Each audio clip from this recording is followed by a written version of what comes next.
Demand करना चाहता हूं, वो पूरे मुसलमानों से माफ़ी मांगना चाहिए, बेशक से माफ़ी मांगना चाहिए।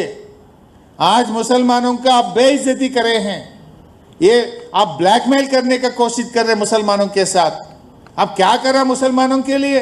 4000 करोड़ रुपया बजट देते बोले दिए क्या?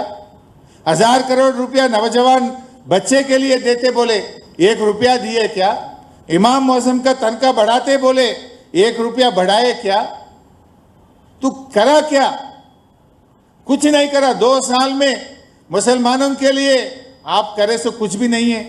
कम से कम मिनिस्टर भी नहीं दिए थे। जुबली हिल्स में हार जा रहा बोल के, मुसलमान आपके खिलाफ हुआ बोल के, बीआरएस के प्रेशर से वो अजहरुद्दीन साहब को आप परसों 7 दिन पहले आप मिनिस्टर बनाए।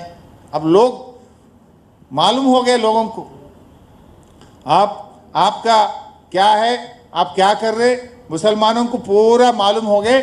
जरूर आप लोगों को सबर सिखाएंगे। ఇదే రేవంత్ రెడ్డి గారు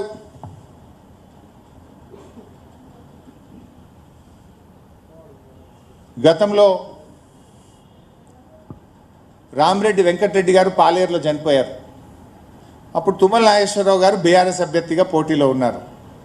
ఆనాడు రేవంత్ రెడ్డి గారు పాలేరుకు వచ్చి ఒక మహిళ రామరెడ్డి వెంకటరెడ్డి గారి సతీమణి సుచరితారెడ్డి గారు పోటీ చేస్తుంటే బీఆర్ఎస్ పార్టీ 4-5 మంత్రులు వచ్చి పనిచేస్తున్నారు. ఇంతమంది మంత్రులు అవసరమా అని మాట్లాడిండు. ఇది రండ రాజకీయమో అని మాట్లాడిండు. మరి నువ్వు చేసేది ఏందా రేవంత్ రెడ్డి? స్వర్గీయులు గోపీనాథ్ గారు చనిపోతే వారి సతీమణి ఎన్నికల్లో నిలబడితే మొత్తం 14 మంది మంత్రులను పెట్టినావు కదా. నువ్వు 7 రోజులు మోకాళ్ళ మీద పాదయాత్రలు చేస్తున్నావు కదా, గల్లీ గల్లీ తిరుగుతున్నావు కదా, పోలీసులను విచ్చలవిడిగా వాడుతున్నావు కదా. మరి నీ రాజకీయం ఏంది అని నేను అడుగుతా ఉన్నా. ఆనాడు మాట్లాడితే ఒకటి, ఈరోజు ఒక తీరా. ఇలా పిల్లల మీద, ఆడపిల్లలు, గోపి గారి పిల్లల మీద కూడా కేసులు పెడతావా?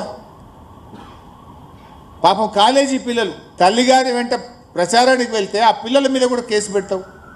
గోపి గారి సతీమణి గారి మీద లేనిపోని అభాండాలు వేసే ప్రయత్నం చేస్తావు. ఇంత చిల్లర రాజకీయం అవసరమా? ఇంత దివాలాకోరు దిగజారుడు రాజకీయం అవసరమా నీకు? ఇలా ప్రజలు దీన్ని ఆలోచించాలని చెప్పి కూడా కోరుతా ఉన్నా.